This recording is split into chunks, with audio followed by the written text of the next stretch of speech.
Reports are surfacing that Israel is mulling a major attack on Iran's nuclear sites. It's something we've heard before, but this time the Trump administration is in power. Those reports are alleging any action by Israel could come in the next few months. Could this propel Iran to make a dash for a nuclear weapon? Or will there be negotiations between Tehran and Washington?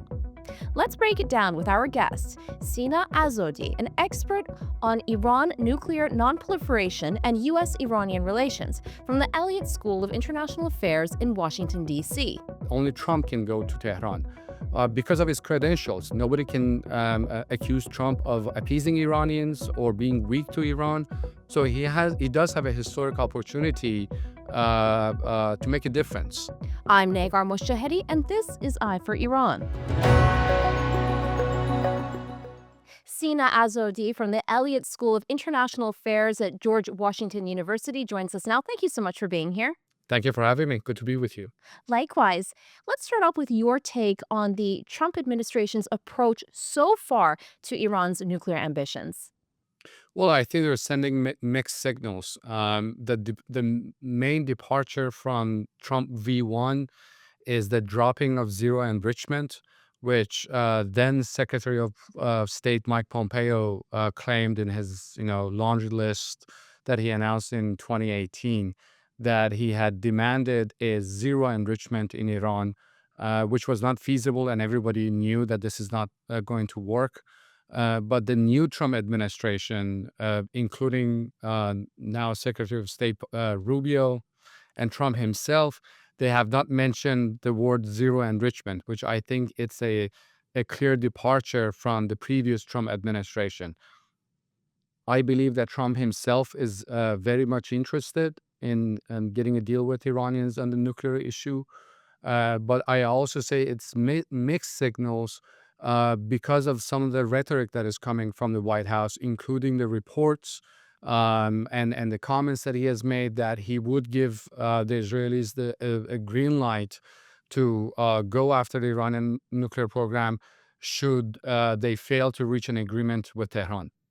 Now, why the mixed signals? And before you answer that question, why the different approach of Trump this time around, do you suppose? Well, I think, this time around, he realized that the zero enrichment didn't work out. This is a policy that the United States had under the Bush administration. In fact, the policy of the U.S. was zero nuclear programs in Iran. But then when Secretary of State Condi Rice comes to the White House, she notices that this policy is not working. She calls it dead in the water. And then you have slowly a shift in the U.S. policy toward the Iranian nuclear program by the Obama administration. He correctly realized that without giving Iran some enrichment capacity, there can't be an agreement with Iranians. So we had a shift from zero nuclear programs to zero enrichment, but then some limited enrichment. But Trump comes in, he doesn't like it, mostly because Obama had signed the agreement. He withdraws, and the policy shifts back to zero enrichment. So this is a shift that I'm talking about. But mixed signals again, because again he says he wants to have a deal. When he was signing that memorandum, he sounded very different from 2018. He said it repeatedly that he doesn't want to do it. He's being forced into signing this. He said he's torn. And when you compare his own statement with the statement that he made in 2018 while exiting the JCPOA, these are two fundamentally different, approaches that we were seeing from Trump himself. And within the Trump administration, I mean, you've got very diverging foreign policy views. You've got some isolationists, America first. You've got some people who are more neoconservative and interventionist. Do you suppose that he's hearing these different perspectives and views, and as a result, there's that mixed messaging too, possibly? Or would one side win over the other? How do you think he's going to deal with those diverging views? Well, I think Trump himself has very strong isolationist tendencies. I don't think he's an isolationist. I think he has very strong isolationist tendencies. His vice president is also an isolationist. We saw what the new Secretary of Defense said yesterday about Ukraine. The U.S. I mean, this administration clearly doesn't want to get involved in any foreign nation buildings or military interventions in the future. But I think at the end of the day, the lesson that people have learned from working with Trump is that he demands loyalty. So my guess is that, and all forecasts are one way or another doomed to be potential failure. However, I think that people understand that if they don't comply with his demands, they will be out of the job. So, and this administration, again, the people that I'm seeing, they will not stand up to Trump in fear of losing their job. And their clear example is Mike Pompeo, who was not invited to this administration, and the feud that we saw emerged between John Bolton and President Trump.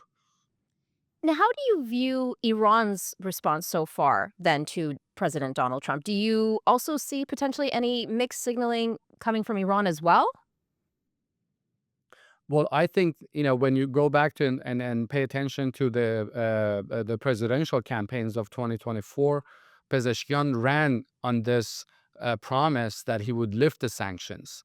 However, and I think again the public reports that I'm seeing, they've tried to reach out to Trump, including the contacts with Elon Musk, some of the comments that is coming from Tehran that Iran is interested in signing an agreement. But my understanding from what I'm seeing is that they're not sure which Donald Trump they're dealing with. Is it Donald Trump, the deal maker, or is it the Donald Trump of the maximum pressure campaign guy? So if- I think my sense is that they're trying to measure and see what's going to happen, or test the waters and see if there are any opportunities. The problem of this approach is that Trump's tension is not that long. He will not waste a lot of time trying to negotiate with the Iranians.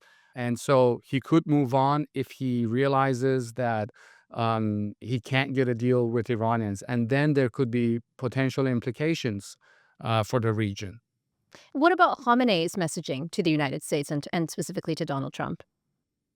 Well, my understanding is that he did say that negotiations are unwise, and that you can't trust the United States. But my sense was that he did not publicly and explicitly deny or prohibit Iranian negotiators to continue talking or to start negotiations with the United States. I think that they realize that without having some sort of agreement with the United States, the current situation in Iran is not sustainable. With the economic crisis, the energy crisis, and the regional, the shift in the strategic environment of Iran, I think they do necessitate an agreement with Washington. Plus, we have the Europeans who are extremely angry with Tehran over Iran's expansion of its nuclear program, specifically the support for Russia. And there's a very good chance that by before October 2025, they would trigger the snapback mechanism, which would reinstate all previously lifted UN Security Council resolutions on Iran. And it's only the Europeans who can do it. Yeah, and that deadline is coming up. It's October. Yes. So we could see a lot of changes potentially in the next little while. Yes, we could. And if there is no agreement between Iran and the Americans, or the Europeans rather, we would see a very good chance of restoration of the UN Security Council resolutions against Iran. And what impact would that have, do you feel? Very severe, I believe, because the sanctions that are currently imposed on Iran from a legal standpoint are unilateral sanctions. That is, they're not UN mandated sanctions. Yes, the United States, through its financial power, diplomatic power, and threat of extraterritorial sanctions, forces countries and companies to abide by its domestic laws. However, the UN sanctions on Iran are legally binding. Countries have to abide by them. Specifically, my concern is with the UN Security Council 1929, which specifically says that states shall take all necessary measures to make sure that Iran does not engage in prohibited activities. It's a very dangerous resolution, and I think Iranians should be very careful. And when you say severe and dangerous, what would that look like? Describe that picture to us. For example, states can stop Iran's ships for inspection. There could be a miscalculation. There could be a response from Tehran, and quickly. I'm not saying that this is guaranteed, but there's a good chance that you have a very small, a flashpoint incident in the Persian Gulf, in the international waters, Strait of Hormuz. An Iranian ship could be stopped for inspection, and that could trigger an escalation by Iranians, and then we could witness conflict in the region. And so I think that in itself is quite dangerous. And so you're saying it could lead to more conflict and escalation. Is Iran in a position to be able to do so given how weakened they've become regionally and domestically in 2024 in your view? Well, domestically, yes. I mean, look, the Iranian government does not enjoy the support of its citizens. It's clear that they don't. But I would caution against, just assuming that Iran has been weakened. Yes, Iran's air defenses have been suppressed by the Israelis. But when you look at the pillars of the Iranian national security, that is the nuclear program, that is the ballistic missile program, Iran's advancement in naval power, they have not been weakened that much. So Iran has the capacity still to create trouble in the Persian Gulf. And that raises the question of how would the United States or other great powers would respond to Iran's potential escalation in the region. Again, these are the things that we don't know the answer, but the consequences, I think, will be severe. Now, speaking of that, Iran in recent weeks revealed a new heavy duty drone carrier ship, as well as underground missile base. They brought four Russian fourth generation fighter jets. Is this speaking to what you're talking about doubling their efforts in the military? And is this some sort of admission that potentially, again, regionally speaking, that their proxies are failing? There are two separate issues, I would say. Because first of all, the reports on getting the Sukhoi 35s that we've been hearing for years, they've never been confirmed. I am not sure if they will ever be delivered to Iranians. And even if they're delivered, they're not going to change the balance of power in the region that much. On Iran's naval expansion, this is also not it is not something that is new. Iran has been investing its naval power for years. Yes, we've recently seen the inauguration of the drone carrier that you mentioned. I think there was the other day there was a new platform, underwater platform for the launch of Iranian drones. So these are all significant developments, but I don't think that they're necessarily connected to the events that transpired in 2024, especially in April and October of last year. So, how would you characterize the state of Iran right now and its nuclear ambitions? Well, I am specifically on the nuclear ambitions. I think that the fact that the Iranian state TV discusses the possibility or debates the possibility of crossing the nuclear threshold and weaponizing the program, I think it's a significant development. The fact that the 39 members of the parliament write to the Supreme National Security Council, they ask for revising the nuclear doctrine, I think in itself is an important development. But I do not believe that Iranians have made the political decision to go for the bomb. They have the technical capacity and the know-how of dashing for a bomb. However, one reason that I think that it stops them, one main factor that stops them from going for the bomb, is that the possibility of being detected by the Americans or by the Israelis or other Western intelligence agencies. And the concern is, and it's a serious concern, that if they're detected, the Israelis or the Americans or jointly, they could go after the Iranian nuclear program. So really, by trying to defend themselves by getting the bomb, they could be sending an invitation letter to the Americans or the Israelis to go after Iran's nuclear program. That being said, I do not believe, and I've written on this, that a military solution is not going to solve the Iranian nuclear program because, as I said a moment ago, Iran has the capacity and the know-how of rebuilding its entire nuclear infrastructure. If you know how to make a car, it doesn't matter how many times you get into a car accident. You can just rebuild the car, and in a matter of 6 months or a year, you have the same thing. So a military solution could, in the short term, postpone the program, but it will not resolve the nuclear crisis. And I was actually just going to ask you, in response to the Washington Post article that cites U.S. intelligence sources that Israel will take preemptive strikes against Iran's nuclear facilities within mid-year. Apparently, the president of Iran, Masoud Pezeshkian, said, "Well, we can just, like you said, rebuild it." When it comes to rebuilding, and you said that they're capable just now. But how long would that take? Like, are we talking months, years, weeks, decades? Like, how long would it take to rebuild, if there's like a big blow to Iran's nuclear facilities at mid-year? Yeah. Well, that's a very good question. I do not have access to classified information, but the public data that is out there, they say between 6 months or to a year. So again, once you know how to make a car, doesn't matter how many times you get into a car accident, you can still rebuild it. Last time around, when the Israelis had sabotaged the Natanz assembly line, we were told that Iran's nuclear program has been postponed by 6 months. But we saw that in a matter of 3 weeks or 4 weeks, Iranians began enriching at the same factory to 60% enrichment. So I think these are all the concerns that, if anyone's thinking about the military solution, they have to keep that in mind.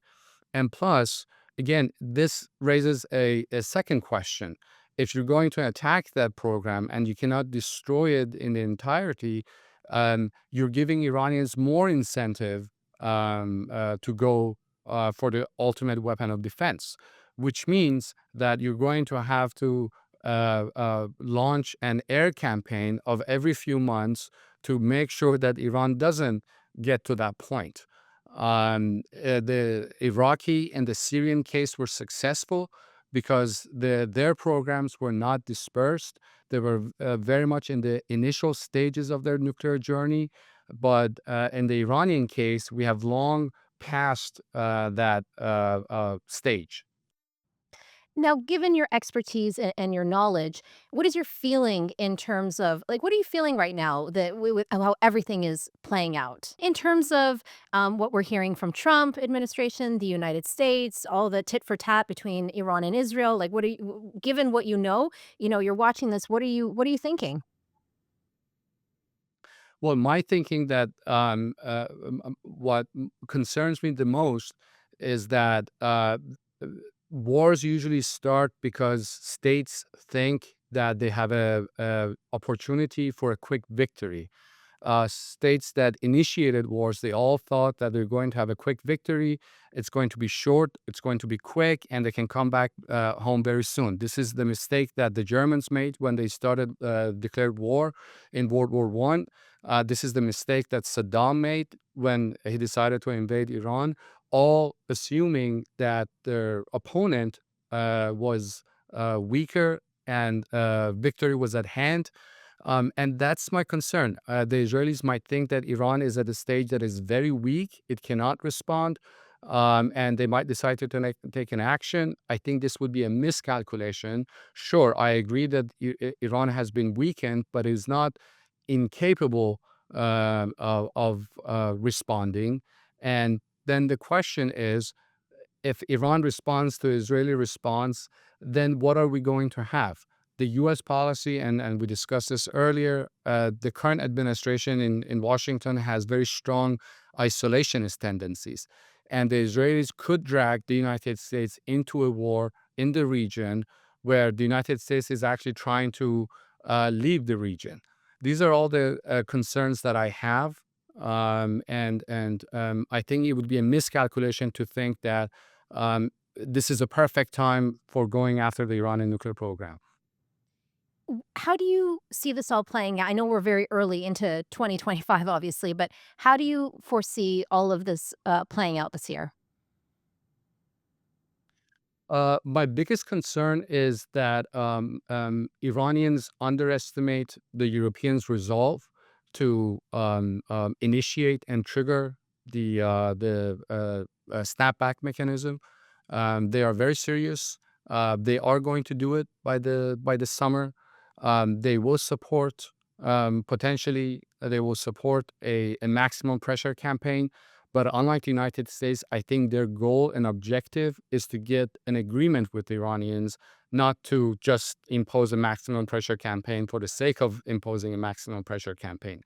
And while I believe that the Iranians are aware of this, my concern is that they don't take it seriously. They And why might is that? think that Sorry to interrupt, but why don't they take it seriously, do you think? because of lack of communication. When parties to a conflict do not talk to each other, they often miscalculate each other's intentions. The communications are when they collapse, especially in the case of Iran and the United States, it is very difficult to discern the intentions of the other side. And that is my concern. Now, in the case of the Europeans, they have ambassadors, they have diplomatic relations, which is a good thing. But in the case of the United States and Iran, they haven't, had diplomatic relations for 40 years, and I think they've been disconnected from each other. And that leads to a lot of miscalculation and other issues.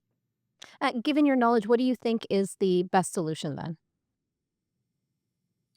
I always say that what Prime Minister Churchill said, that jaw is better than war. I think that in the case of the United States, and I think there's an understanding in Washington right now that the zero enrichment failed in the past, and the demand of for zero enrichment will fail again. And my concern for Iranians is that they would squander this opportunity to get a deal. I recently wrote a piece that only Trump can go to Tehran because of his credentials. Nobody can accuse Trump of appeasing Iranians or being weak to Iran. So he does have a historic opportunity to make a difference. Whether he will take advantage of it, I hope he does. And I also hope that the Iranians understand that the U.S. is very serious. The Europeans are very serious. And I think the only solution to this crisis, I believe, is negotiations. No other solution can be permanent and beneficial to all parties to the conflict. That's interesting. So are you saying that you have, potentially faith in President Trump as being, you said, the person who can come up with a negotiation? How would you describe that? Well, I've criticized Donald Trump many times. Some of the things that he has done, I think, are embarrassing. But at the same time, I do give him the credit for being frank. And I also think that he's the only president that can change things. President Obama tried. He was partially successful, but Congress acted to derail the implementation of the JCPOA. President Biden also tried and failed. He was repeatedly accused of appeasing Iranians or being weak to Iranians. But I don't think any Republican senator can accuse Donald Trump of being weak or appeasing Iranians. That's what I'm saying, that he has that opportunity. Do you think he'll take it? I hope he does. As I said, his attention span is quite short, and that's why Iranians should not squander this opportunity. Absolutely, I think he will take it. And what do you make of critics in the DC circle who say, well, you can't trust the Iranian government. They'll just build some sort of underground facility. They've done it before and haven't been forthcoming. What would you say to the criticism out there?